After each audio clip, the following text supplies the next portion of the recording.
तारों ने हमेशा इंसानों को अपनी ओर खींचा है। पुराने जमाने से हम रात के आसमान को देखते आए हैं। उन टिमटिमाते बिंदुओं को देखकर हम सोचते थे कि ये क्या है, ये कितनी दूर है, क्या हम अकेले हैं। यही जिज्ञासा हमें आगे बढ़ने के लिए प्रेरित करती रही है। हमने साधारण दूरबीनों से शुरुआत की, फिर हमने रॉकेट बनाए। अब हम दूसरे ग्रहों पर प्रोब्स भेजते हैं, लेकिन हमारा असली लक्ष्य एक ही है। हम तारों तक पहुंचना चाहते हैं और दूसरी गैलेक्सीज को एक्सप्लोर करना चाहते हैं। ब्रह्मांड बहुत विशाल है, इतना कि हम कल्पना भी नहीं कर सकते।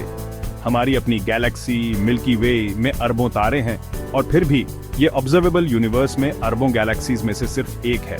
दूरियां बहुत ज्यादा हैं। अंतरिक्ष के इतने बड़े विस्तार को पार करने का विचार बहुत मुश्किल लग सकता है। हमारी अपनी गैलेक्सी के सबसे नजदीक एंड्रोमेडा गैलेक्सी है। ये स्पाइरल गैलेक्सी हमारी मिल्की वे की तरह ही तारों, गैस, धूल और ग्रहों का एक घूमता हुआ समूह है। यह हमसे लगभग 2.5 मिलियन लाइट ईयर्स दूर है।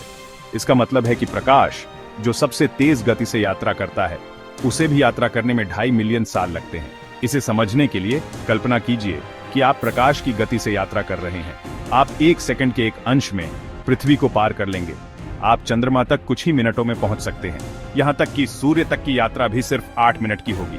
फिर भी आपको एंड्रोमेडा तक पहुंचने में 2.5 मिलियन साल लगेंगे। हमारी वर्तमान टेक्नोलॉजी के साथ ऐसी यात्रा असंभव है। हमारे द्वारा बनाया गया अब तक का सबसे तेज स्पेसक्राफ्ट भी एंड्रोमेडा तक पहुंचने में अरबों साल लेगा। साफ है, अगर हमें कभी इतनी दूरियों को पार करने की उम्मीद है, तो हमें एक अलग तरीका चाहिए। यहीं पर थियोरेटिकल फिजिक्स काम आती है। वैज्ञानिक ऐसे कॉन्सेप्ट्स एक्सप्लोर कर रहे हैं जो दिमाग हिला देने वाले हैं। ये विचार साइंस फिक्शन जैसे लगते हैं, लेकिन इंटरस्टेलर और इंटरगैलेक्टिक ट्रैवल की इन्हीं में हो सकती है। ऐसा ही एक कॉन्सेप्ट है वर्म होल। एक कागज के टुकड़े को आधा मोड़ने की कल्पना करो। अब दोनों तरफ को जोड़ने वाली फोल्ड के जरिए एक शॉर्टकट टनल की कल्पना करो। एक वर्म होल उस शॉर्टकट की तरह है, स्पेस टाइम के फैब्रिक के जरिए एक टनल। यह ब्रह्मांड में 2 दूर के बिंदुओं को जोड़ सकता है। इससे कम समय में बहुत ज्यादा दूरियों पर यात्रा करना संभव होगा। एक और कॉन्सेप्ट है वार्प ड्राइव। इसमें एक स्पेसक्राफ्ट के चारों ओर स्पेस टाइम को मोड़ना शामिल है। एक वार्प बबल बनाने का विचार है। ये बबल शिप के सामने स्पेस को कंप्रेस करेगा और पीछे स्पेस को एक्सपैंड करेगा। असल में शिप डिस्टॉर्टेड स्पेस टाइम की एक वेव पर सवार होगा, जिससे वह प्रकाश की गति से भी तेज यात्रा कर सकेगा।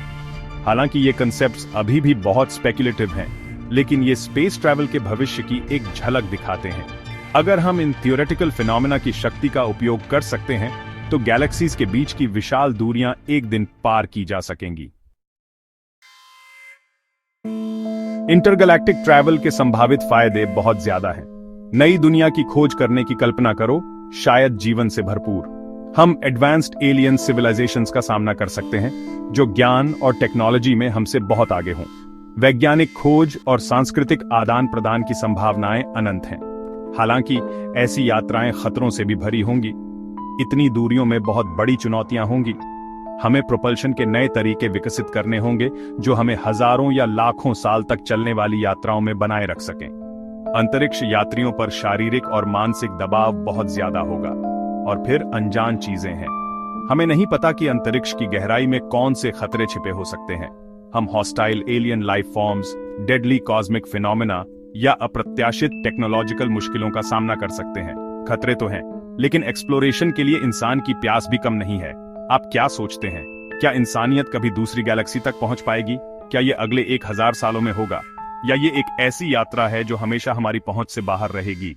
अगर आपको ये वीडियो पसंद आया हो तो लाइक करें, शेयर करें और प्लेजर टोम को सब्सक्राइब करना न भूलें। हम आपके लिए अंतरिक्ष से जुड़ी रहस्यमय जानकारियां लगातार लाते रहेंगे।